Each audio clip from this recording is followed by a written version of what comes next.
1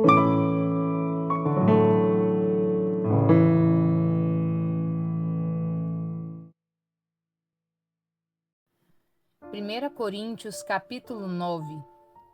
Acaso não sou livre como qualquer outro? Não sou apóstolo? Não vi Jesus nosso Senhor com meus próprios olhos? Não são vocês resultado de meu trabalho no Senhor? Mesmo que outros pensem que não sou apóstolo, certamente o sou para vocês. Vocês mesmos são prova de que sou apóstolo do Senhor. Esta é a minha resposta aos que questionam minha autoridade. Acaso não temos o direito de receber comida e bebida por nosso trabalho? Não temos o direito de levar conosco uma esposa crente, como fazem os outros apóstolos e como fazem os irmãos no Senhor e Pedro? Ou será que só Barnabé e eu precisamos trabalhar para nos sustentarmos? Que soldado precisa pagar pelas suas próprias despesas? Que agricultor planta uma videira e não tem direito de comer de seus frutos? Que pastor cuida de um rebanho e não tem permissão de tomar de seu leite? Será que expresso apenas uma opinião humana ou a lei diz o mesmo? Pois está escrito na lei de Moisés: não amordaçem o boi para impedir que ele coma enquanto trilha os cereais. Deus estava pensando apenas nos bois quando disse isso? Será que na verdade não estava se referindo a nós? Sim, essas palavras foram escritas a nosso respeito e, portanto, quem ara e quem trilha o cereal deve ter a esperança de receber uma parte da colheita. Se plantamos sementes espirituais entre vocês, não temos direito a uma colheita material? Se vocês sustentam outros que pregam a vocês, não temos ainda mais direito de receber o mesmo sustento? Mas nunca fizemos uso desse direito. Preferimos suportar qualquer coisa a fim de não sermos obstáculo para as boas novas a respeito de Cristo. Vocês não sabem que os que trabalham no templo e se alimentam das ofertas levadas ao templo e os que servem diante do altar recebem uma parte dos sacrifícios oferecidos no altar? Da mesma forma, o Senhor ordenou que os que anunciam as boas novas vivam pelas boas novas.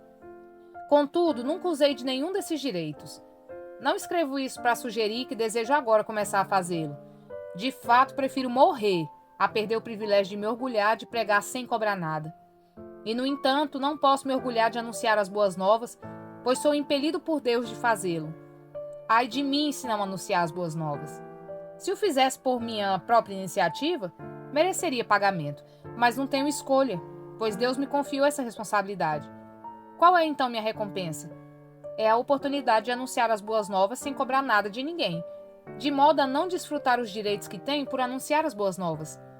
Embora eu seja um homem livre, fiz-me escravo de todos para levar muitos a Cristo. Quando estive com os judeus, vivi como os judeus para levá-los a Cristo. Quando estive com os que seguem a lei judaica, vivi debaixo dessa lei, embora não esteja sujeito à lei. Agi desse modo para levar a Cristo aqueles que estão debaixo da lei. Quando estou com os que não seguem a lei judaica, também vivo de modo independente da lei para levá-los a Cristo.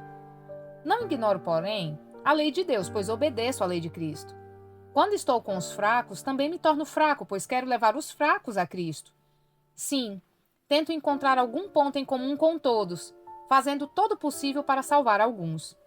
Faço tudo isso para espalhar as boas novas e participar de suas bênçãos. Vocês não sabem que numa corrida todos competem, mas apenas um ganha o prêmio? Portanto, corram para vencer. O atleta precisa ser disciplinado sob todos os aspectos. Ele se esforça para ganhar um prêmio perecível. Nós, porém, o fazemos para ganhar um prêmio eterno. Por isso não corro sem objetivo, nem luto com quem dá golpes no ar. Disciplino meu corpo como um atleta, treinando-o para fazer o que deve, de modo que, depois de ter pregado a outros, eu mesmo não seja desqualificado. 1 Coríntios capítulo 10. Irmãos, não quero que vocês se esqueçam do que aconteceu muito tempo atrás, quando nossos antepassados foram guiados por uma nuvem que ia adiante deles e atravessaram o mar.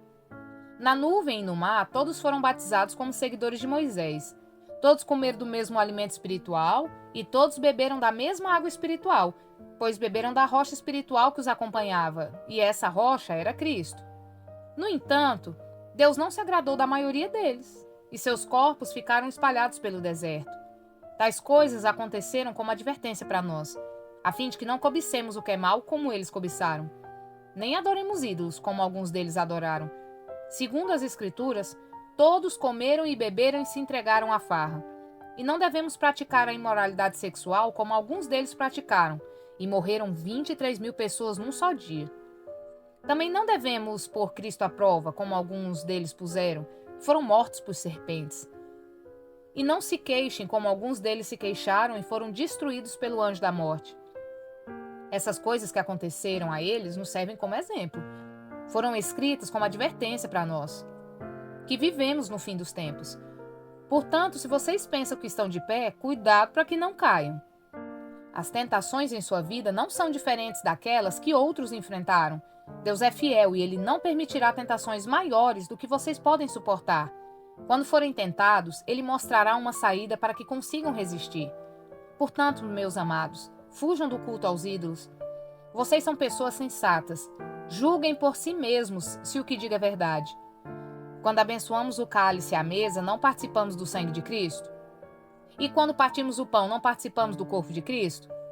E embora sejamos muitos, todos comemos do mesmo pão, mostrando que somos um só corpo. Pensem no povo de Israel. Acaso os que comiam dos sacrifícios não partilhavam do mesmo altar? Então, o que eu estou tentando dizer? Que a comida oferecida a ídolos tem alguma importância ou que os ídolos são deuses de verdade? De maneira nenhuma. Estou dizendo que esses sacrifícios são oferecidos a demônios e não a Deus. E não quero que vocês tenham parte com demônios. Vocês não podem beber do cálice do Senhor e também do cálice de demônios. Não podem participar da mesa do Senhor e também da mesa de demônios. Acaso nos atreveremos a despertar o ciúme do Senhor? Nós somos mais fortes do que Ele? Tudo é permitido, mas nem tudo convém. Tudo é permitido, mas nem tudo traz benefícios. Não se preocupem com seu próprio bem, mas com o bem dos outros. Portanto, vocês podem comer qualquer carne que é vendida no mercado sem questionar nada por motivo de consciência, pois do Senhor é a terra e tudo que nela há. Se um descrente os convidar para uma refeição, aceitem o convite se desejarem, como que lhes oferecerem, sem questionar nada por motivo de consciência. Mas se alguém lhes disser, esta carne foi oferecida a um ídolo, não comam por respeito à consciência da pessoa que os avisou. Talvez não seja uma questão de consciência para vocês, mas o é para outra pessoa. Afinal, por que minha liberdade deve ser limitada por aquilo que outros pensam? Por que eu serei condenado se comer algo pelo qual dei graças a Deus? Portanto, quer vocês comam, quer bebam, quer façam qualquer outra coisa, façam para a glória de Deus. Não ofendam nem os judeus, nem os gentios, nem a igreja de Deus. Assim como também eu procuro agradar a todos em tudo que faço. Não faço apenas o que é melhor para mim, faço o que é melhor para os outros, a fim de que muitos sejam salvos. 1 Coríntios capítulo 11. Sejam meus imitadores como eu sou imitador de Cristo. Eu os elogio porque vocês sempre têm se lembrado de mim e têm seguido os ensinamentos que lhes transmiti. Mas quero que saibam de uma coisa. A cabeça de todo homem é Cristo, o cabeça da mulher é o homem e o cabeça de Cristo é Deus. O homem desonra sua cabeça se a cobre para orar ou profetizar. Mas a mulher desonra sua cabeça se ora ou profetiza sem cobri-la, pois é como se tivesse raspado a cabeça. Se ela se recusa a cobrir a cabeça, deve também cortar todo o cabelo. Mas uma vez que é vergonhoso a mulher cortar o cabelo ou raspar a cabeça, deve cobri-la. O homem não deve cobrir a cabeça, pois ele foi criado à imagem de Deus e reflete a glória de Deus. A mulher, porém, reflete a glória do homem. Pois o homem não veio da mulher, mas a mulher veio do homem. E o homem não foi criado para a mulher, mas a mulher foi criada para o homem. Por esse motivo, e também por causa dos anjos, a mulher deve cobrir a cabeça para mostrar que está debaixo de autoridade. Entre o povo do Senhor, porém, as mulheres não são independentes dos homens, e os homens não são independentes das mulheres. Pois embora a mulher tenha vindo do homem, o homem nasce da mulher e tudo vem de Deus. Julguem por si mesmos, é correto uma mulher orar a Deus em público sem cobrir a cabeça? A natureza não deixa claro que é vergonhoso o homem ter cabelo comprido? E as mulheres não se orgulham de seu cabelo comprido? Pois ele lhes foi dado como manto. Mas se alguém quiser discutir a esse respeito, digo simplesmente que não temos outro costume. E as outras igrejas de Deus pensam da mesma forma. Nas instruções a seguir, porém, não posso elogiá-los, pois quando vocês se reúnem, fazem mais mal do que bem. Primeiro, ouço que há divisões quando vocês se reúnem como igreja, e até certo ponto eu creio. Suponho que seja necessário haver divisões entre vocês para que se reconheçam os que são aprovados. Quando vocês se reúnem, não estão interessados de fato na ceia do Senhor. Alguns de vocês se apressam em comer a própria refeição. Como resultado, alguns passam fome enquanto os outros ficam embriagados. Será que vocês não têm casa onde comer e beber? Ou querem mesmo envergonhar a igreja de Deus e humilhar os pobres? Que devo dizer? Querem que eu os elogie? Certamente não os elogiarei por isso. Pois eu lhes transmiti aquilo que recebi do Senhor. Na noite em que o Senhor Jesus foi traído, ele tomou o pão, agradeceu a Deus, partiu e disse: "Este é meu corpo que é entregue por vocês. Façam isso em memória de mim." Da mesma forma, depois da ceia, tomou o cálice e disse: "Este cálice é a nova aliança, confirmada com meu sangue. Façam isso em memória de mim sempre que o beberem. Porque cada vez que vocês comem desse pão e bebem desse cálice, anunciam a morte do Senhor até que ele venha. Assim, quem come do pão ou bebe do cálice do Senhor indignamente é culpado de pecar contra o corpo e o sangue do Senhor. Portanto, examinem-se antes de comer o pão e beber o cálice. Pois se comem do pão ou bebem do cálice sem honrar o corpo de Cristo, comem e bebem julgamento contra si mesmos. Por isso, muitos de vocês estão fracos e doentes e alguns até adormeceram. Se examinássemos a nós mesmos, não seríamos julgados dessa maneira. Mas quando somos julgados pelo Senhor, estamos sendo disciplinados para que não sejamos condenados com o mundo. Portanto, meus irmãos, quando se reunirem para comer, esperem uns pelos outros. Se tiverem com fome, comam em casa, a fim de não trazer julgamento sobre si mesmos ao se reunirem. Eu lhes darei instruções a respeito de outros assuntos depois que chegar aí. 1 Coríntios capítulo 12. Agora, irmãos, quanto à sua pergunta sobre os dons espirituais, não quero que continuem confusos. Vocês sabem que, quando ainda eram pagãos, foram conduzidos pelo caminho errado e levados a adorar a ídolos mudos. Por isso, quero que compreendam que ninguém que fala pelo Espírito de Deus amaldiçoa Jesus. E ninguém pode dizer que Jesus é Senhor a não ser pelo Espírito Santo. Existem tipos diferentes de dons espirituais, mas o mesmo Espírito é a fonte de todos eles. Existem tipos diferentes de serviço, mas o Senhor a quem servimos é o mesmo. Deus trabalha de maneiras diferentes, mas é o mesmo Deus que opera em todos nós. A cada um de nós é concedida a manifestação do Espírito para o benefício de todos. A um, o Espírito dá a capacidade de oferecer conselhos sábios. A outro, o mesmo Espírito dá uma mensagem de conhecimento especial. A um, o mesmo Espírito dá grande fé. A outro, o único Espírito concede o dom de cura. A um, ele dá o poder de realizar milagres. A outro, a capacidade de profetizar. A outro, ele dá a capacidade de discernir se uma mensagem do Espírito de Deus ou de outro Espírito. A outro, ainda, dá a capacidade de falar em diferentes línguas, enquanto a outro dá a capacidade de interpretar o que está sendo dito. Tudo isso é distribuído pelo mesmo e único Espírito que concede o que deseja a cada um.